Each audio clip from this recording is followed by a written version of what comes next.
월드 이 브리핑입니다. 먼저 인도입니다. 인도가 자국 산업 보호를 위해 저가로 수입되는 중국산 철강 제품에 최대 25%의 세이프가드 관세를 부과할 전망입니다. 로이터 통신에 따르면 인도 철강부가 이달 초에 내놓은 세이프가드 관세 부과 제안에 대해 중소제조업체들이 반대 입장을 철회했는데요.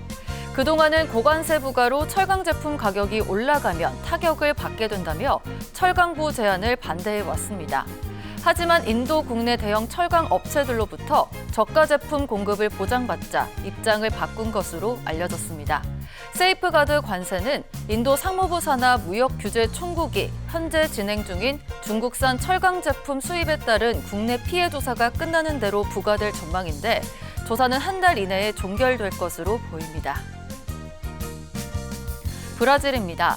남미 최대 경제대국인 브라질이 재정 위기를 겪으며 해알화 가치가 역대 최저 수준으로 떨어졌습니다. 지난 17일 해알화가 미국 달러당 6.15해알까지 떨어지는 등 최악을 맞았는데요. 경제 전문가들은 달러 가격의 상승이 1년 가까이 지속됐지만 환율이 30% 상승한 것은 처음 있는 일이라며 크게 우려했습니다. 브라질 정부는 급격한 해알화 가치 하락을 방어하기 위해 기준금리를 지난 9월 0.25%포인트, 11월에 0.5%포인트 큰 폭으로 인상했는데요. 여기에 공공지출 삭감안도 거론되고 있지만 룰라 대통령의 재정 공약에 대한 우려는 지속되고 있습니다.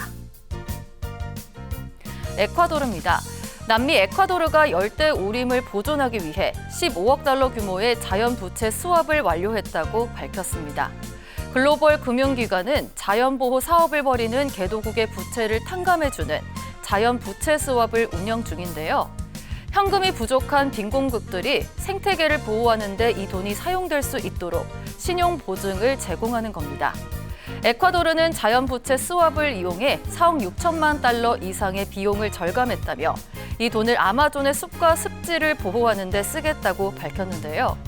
전문가들은 이런 형태의 지원이 재정적으로 취약한 나라에 실질적인 도움이 될 것이라고 말했습니다. 끝으로 중국입니다. 1999년 중국에 반환된 마카오가 지난 25년간 중국 본토와 활발한 무역으로 지속적인 성장을 기록한 것으로 나타났습니다.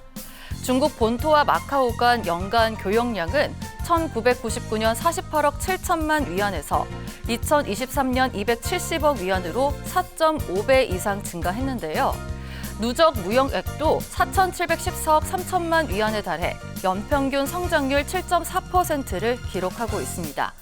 특히 홍콩과 마카오, 중국 주하이를 잇는 강주하오 대교가 2020년 8월 개통된 이후 중국 본토와 마카오 간 무역량이 크게 증가했는데요.